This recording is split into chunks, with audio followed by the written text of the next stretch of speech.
Good afternoon, everybody, and welcome to our second episode of Beyond the Bed. You're here with Simon and Nick from Suppliant, and from 94N side, we've got Sam, Simone, and myself, your host, Alex, representing. Today, we're going to be covering a few points. First and foremost, actions, and specifically why this is hard to do, based on a numerous amount of factors, which we'll get into. Generally, the goal of an agency is to create these projections so it can give people an idea of what's going to happen, and kind of the concept as well as of like the site, driving traffic to the site and making sure that traffic is maximized. Because if you have, say, low conversion rates, it doesn't matter how much traffic you're going to drive, it's not going to do the best. So, gentlemen, let's get started with our conversation. Projections. Why is it a pain in the ass? Silence is deafening. It's not, I mean, projections, It's definitely projections are a pain in the ass, full stop, aren't they? Because they're never, they're really hard to project. Exactly.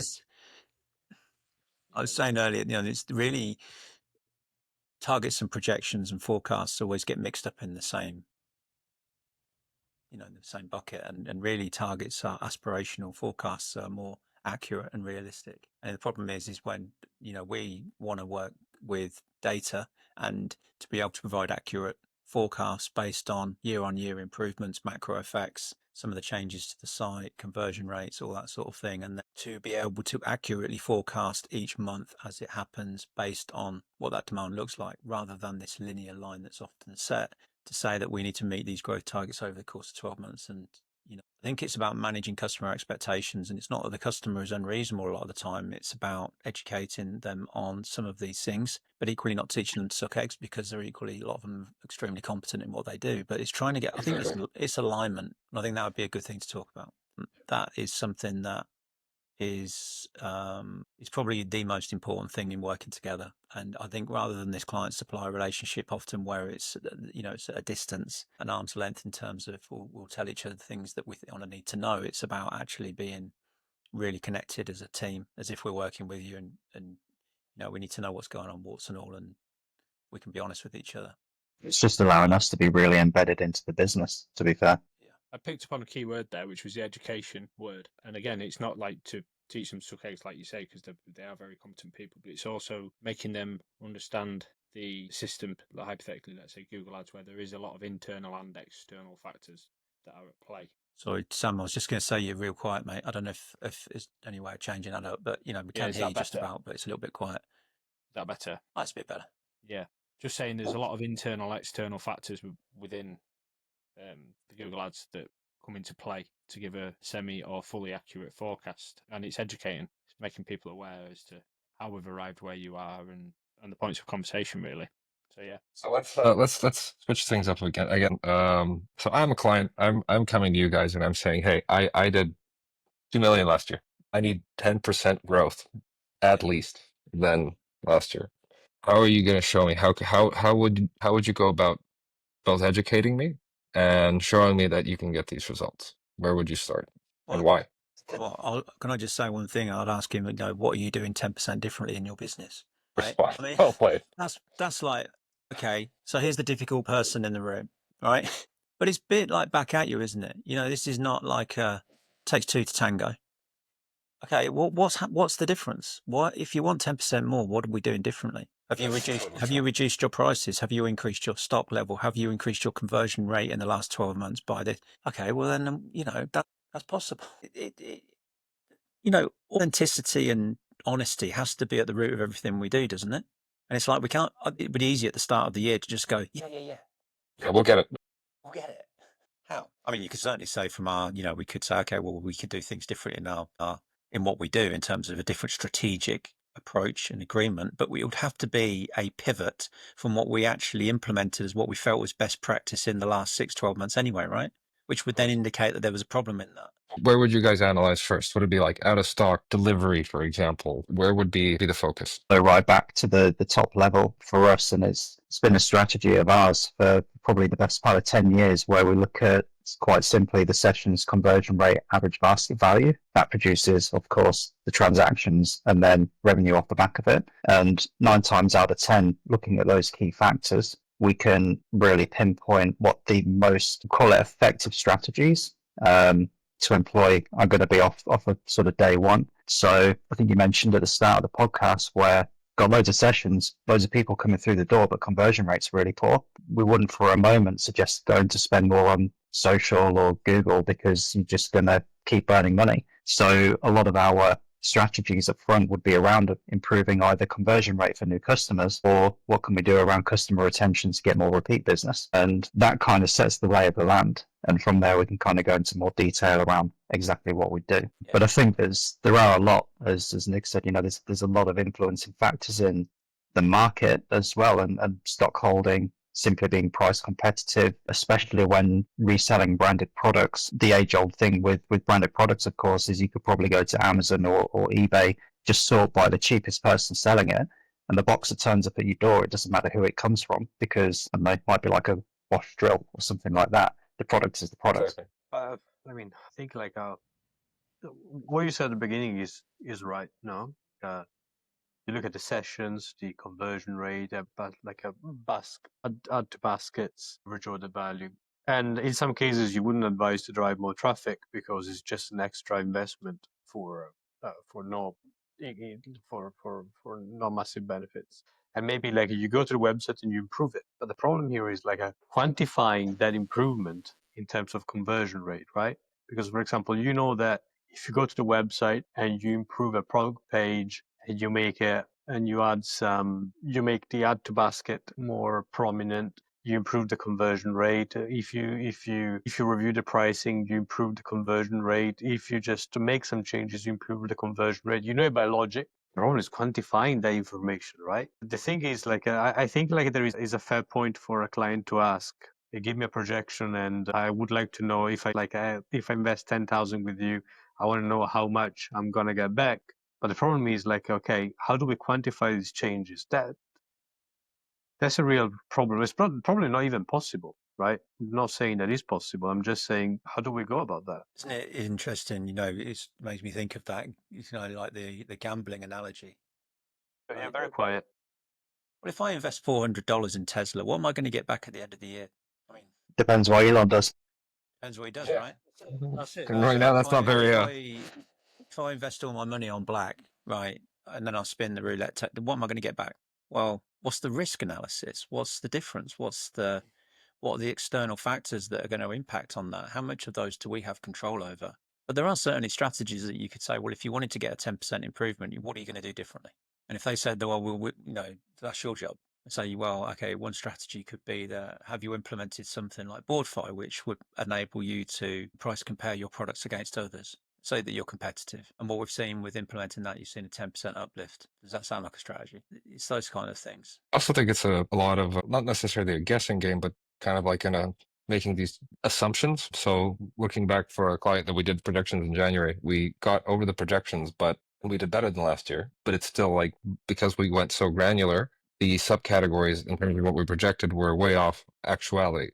So the account as a whole did over what we planned, but when we look at like the micro levels of it didn't match up. So I think as the data rolls in, as people are purchasing, competitors might be doing something else, whatever it may be, there's a decline in demand for that week. It's hard to truly understand how it's going to exactly get there. And I guess like it's the role of the agency is to figure out how to try and hit those figures within the parameters of control that we have. So it's still getting to the results the client is looking for. I think it's exactly that. I mean, in terms of the granular levels as well, I mean, you can only base your projections off of historical results. But when you're getting into those levels, it's very difficult / impossible, especially when you have market influences. Got a client at the moment where we've had a difficult start to February. And one of the reasons is that one of the major brands that they sold well at the end of last year, they're currently on hold with.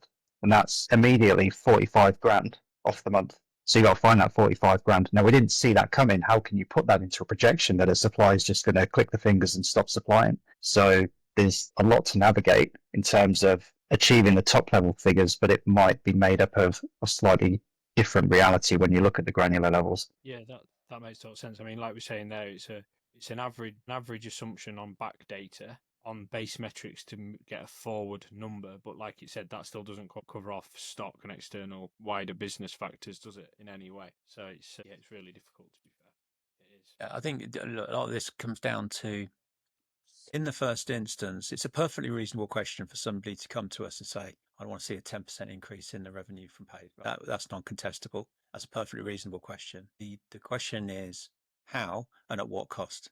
Because if you're going to run a campaign differently to what you've run historically, within reason will have been campaigned and set up to work and perform as best as it can. You're basically opening the door to more risk. So with every change that you make, for every control of the variant you're going to make, is going to mean that there's a risk that it won't work as well as it worked before. Then what you're doing is you're battling all of the other factors as well. So I think it's quite interesting, especially when we're looking at large organizations, is that the risk analysis part of it is as important as the kind of the entrepreneurial growth strategy, right? I mean, look at the upside, right? Look at the saying, okay, well, we're going to go for 10% growth, but actually, what about if we potentially going to be staring down the barrel of 10% loss on the back of the strategies by trying something which is outside what we would deem as appropriate for the campaign? And so these are all the things, but really what it is that I always come back to that word alignment, because if you can get an alignment with the client and yourself and actually saying we both agree that we've gone to reasonable lengths to mitigate that risk and to look at some options and got some strong controls in place to be able to pull these campaigns at an early stage, then we should be able to control that risk. Yeah.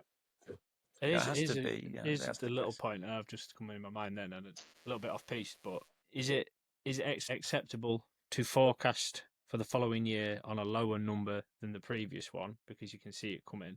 Because the mentality of as entrepreneurs, as we all know, is like just trajectory up, like year over year. Yeah, I think it's a good point. I think it's a good point. Like, It's an is it interesting one, allowed? if we're dealing Is it a thing you do? Are you shooting yourself in the foot?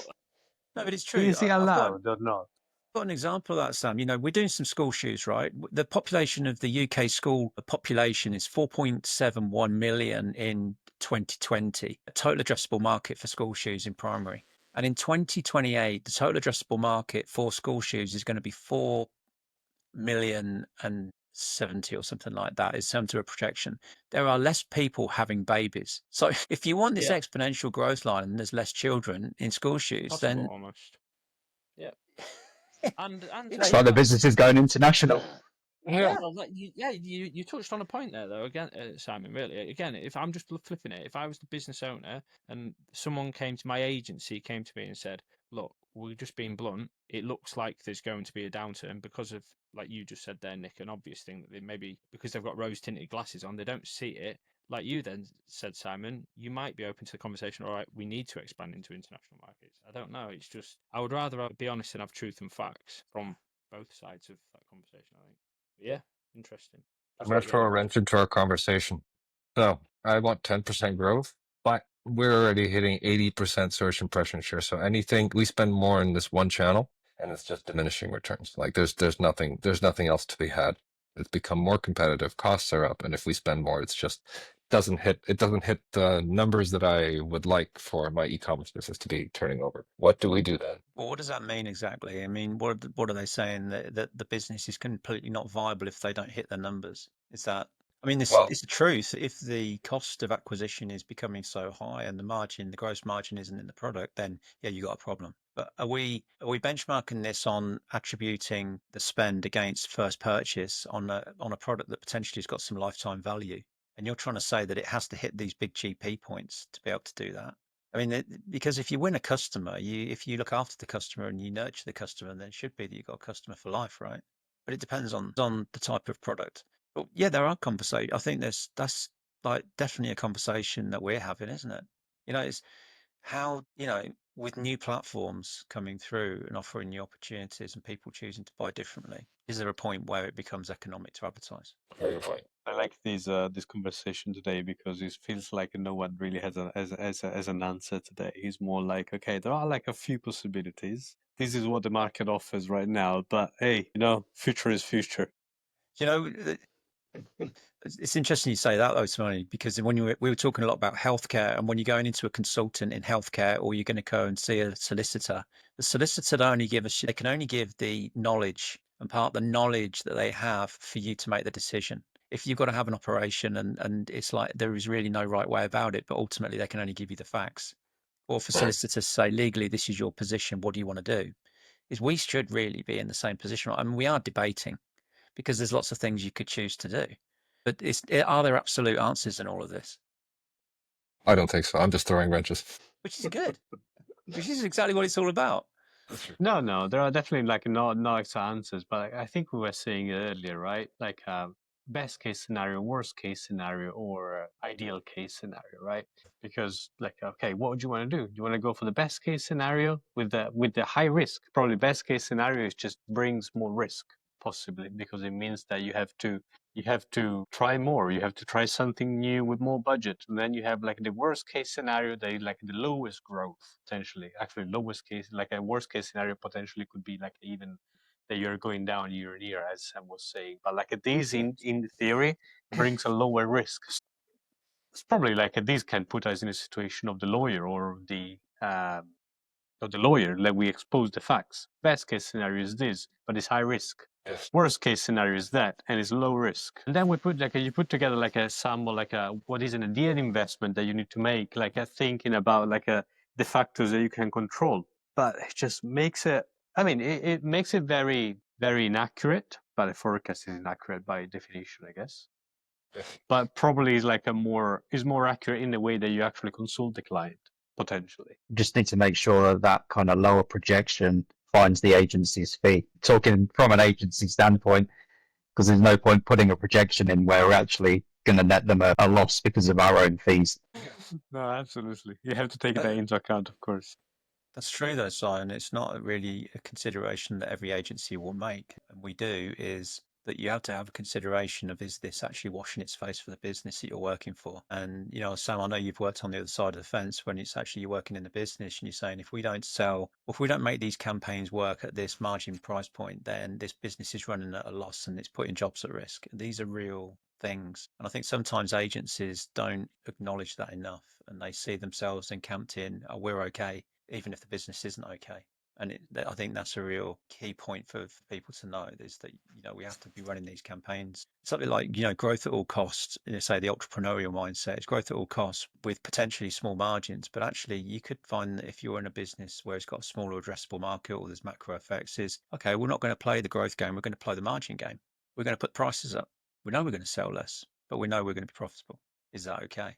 These are all bigger business decisions to make. And often that's where we need to make sure we've got the C-suite involved and that they're part of the conversation, because if we're just operating with the tools we've got, you know, we're not really potentially exploring all of the things that are available to us. Because the biggest risk I've often seen is that within the marketing departments, they'll be working within the instructions that have been given.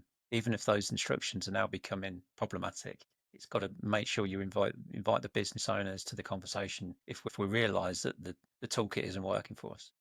And I think that goes back to what you were saying about alignment and how important that is, and educating the person on the other side who's hired us to do digital, that it's not an unlimited market. That's something that really bothers me when you're working with a client and you've already hit pretty much the maximum amount of impressions and clicks, and it's like it's just becoming ineffective, and they just think digital is just this endless pool of people ready to buy your products, which isn't the case. It isn't the As we all know. reality.